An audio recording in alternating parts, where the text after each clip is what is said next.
সাকিব খান থাকলেই কি cinema blockbuster হবে? সাকিব খানকে দেখে আমরা বরবাদ বানাইনি। বাহ, কি কথা! আজকে এরকম কথা বলছে। আর বরবাদ রিলিজের সময় কি কথা বলছিল? যে সাকিব খান ছিল বলেই বরবাদ হয়েছে। মানুষ কত তাড়াতাড়ি রং পাল্টায়, এইসব মানুষদের বিশ্বাস করতে নেই। তো আশা করছি তোমরা বুঝে গেছো যে আজকে কি নিয়ে ভিডিও বানাতে চলেছি। থাম্বনেল দেখে বুঝে গেছো। রিয়েল এনার্জি প্রোডাকশন হাউস, যারা মেগাস্টার সাকিব খানের বরবাদ সিনেমাটা প্রডিউস করেছিল, তারাই নেক্সট সিনেমা রাক্ষস প্রডিউস করছে। সিয়াম আহমেদের রাক্ষস, যেটা মুক্তি পাচ্ছে এই ঈদ 2026-এ। সিনেমাটা ডিরেক্ট করছে মেহেদি হাসান হৃদয়, মানে বরবাদ সিনেমারই ডিরেক্টর। মানে পুরো বরবাদের টিম আর কি রাক্ষস সিনেমাটা বানাচ্ছে। তো সেই production house, real energy production হাউসের যে কর্ণধার সাহারিন আক্তার সুমি, তো ইনি ম্যাডাম আর কি এখন বিরাট অহংকার হয়ে গেছে। কারণ বরবাদ ওইরকম লেভেলের ব্লকবাস্টার হয়ে গেছে, তো প্রচুর টাকা ঘরে ঢুকেছে। এখন অহংকারে পুরো ফুলে ফেঁপে ঢোল হয়ে গেছে। এখন মেগাস্টার সাকিব খানকে সে আর পোছে না ভাই। মানে মেগাস্টার সাকিব খানের কোনো ভ্যালু নেই তার কাছে, সেরকমই কথাবার্তা কিছু শুনতে পেলাম। তো রাক্ষস সিনেমার একটা গ্লিমস টিজার রিলিজ করেছে, যেটা নিয়ে আমি রিভিউ করেছিলাম।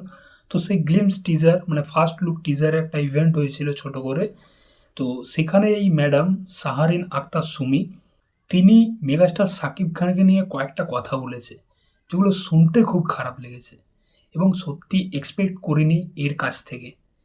আজকে এই যে production house, real energy production house, এর কোনো চিহ্ন ছিল না বাংলাদেশ ইন্ডাস্ট্রিতে।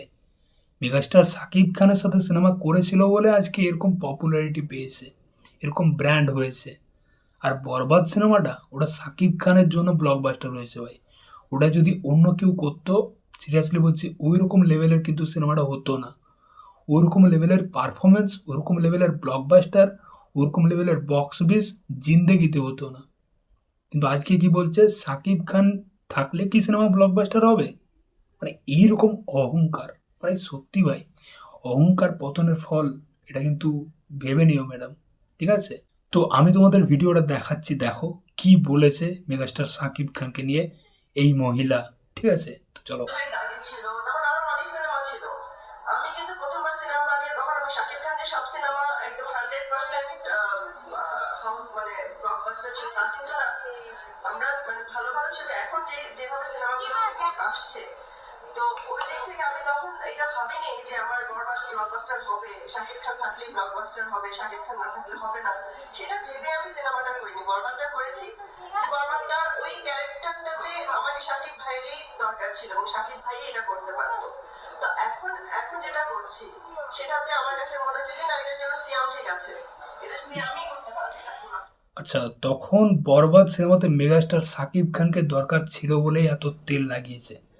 তখন বলছিল যে বরবাদ সিনেমাটা সাকিব খানকে ভেবেই বানানো হয়েছে, সাকিব খান যদি না বলে দিত বরবাদ সিনেমাটা বানাতাম না। আজকে কি বলছে, আজকে বরবাদের গল্প এরকম ছিল, ব্লকবাস্টার হওয়ার মতোই। সাকিব খান থাকলে কি ব্লকবাস্টার হবে? বাহ, মানে কতটা চেঞ্জ হয়েছে দেখো। ঠিক আছে, একটা সিনেমা ব্লকবাস্টার সুপারহিট হয়েছে, তো সেটা মেগাস্টারের জন্যই হয়েছে। এবারে দেখা যাক রাক্ষস কি করতে পারে বক্স অফিসে, সেটাই দেখার। আমি সিয়াম আহমেদের জন্য এই সিনেমাটা নিয়ে খুব একটা খারাপ কিছু বলছি না, কারণ সিয়াম আহমেদ সত্যি, তাকে ভালো লাগে, সে একজন দারুণ অভিনেতা।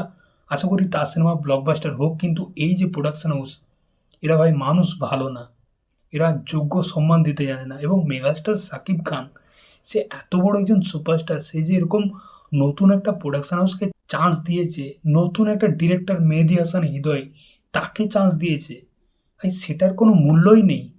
আজকে একটা সিনেমা এত বড় লেভেলের ব্লকবাস্টার হয়ে গেছে বলেই সেই সিনেমার যে হিরো, যে মূল নায়ক, মানে বক্স অফিসের দিক থেকে এবং সিনেমার দিক থেকে তার কোনো গুরুত্ব নেই।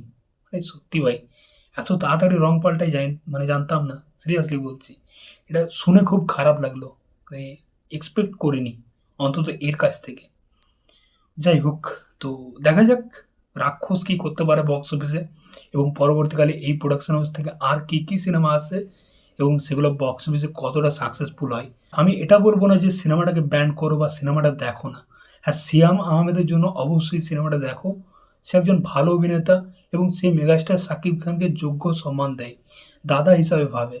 তো আমি বলবো সিয়াম আহমেদের জন্য অন্তত রাক্ষস সিনেমাটা ঈদে দেখো, তবে এই প্রোডাকশন হাউসকে আর সাপোর্ট করো না, আমিও করব না। সত্যি এরা মানুষ ভালো না, সিরিয়াসলি বলছি। মানে এটা এই ভিডিওটা নিয়ে বা এই মন্তব্যটা নিয়ে মেগাস্টার শাকিব খান কিচ্ছু বলবে না, কোনো কথা বলবে না, কিন্তু আমরা সাকিবিয়ান হয়ে বা সাকিব খানের সিনেমার ভক্ত হয়ে বা একজন মানুষ হিসাবে এটা খারাপ জিনিস। ভাই একটা মানুষ যে তোমাকে তুললো টেনে, যে এত বড় বানালো, তার আজকে কোনো মূল্য নেই নিজে একটু বড় হয়ে গেছে বলে? এটা খুবই খারাপ, এটা মানে কোনো দিক থেকেই ঠিক না। যাই হোক, তো তোমরা তোমাদের মতামত কিন্তু অবশ্যই জানিও কমেন্টে। চলো দেখা হচ্ছে, টাটা বাই বাই। চ্যানেলটা নতুন হয়ে থাকলে কিন্তু অবশ্যই সাবস্ক্রাইব করে যাবো। টাটা।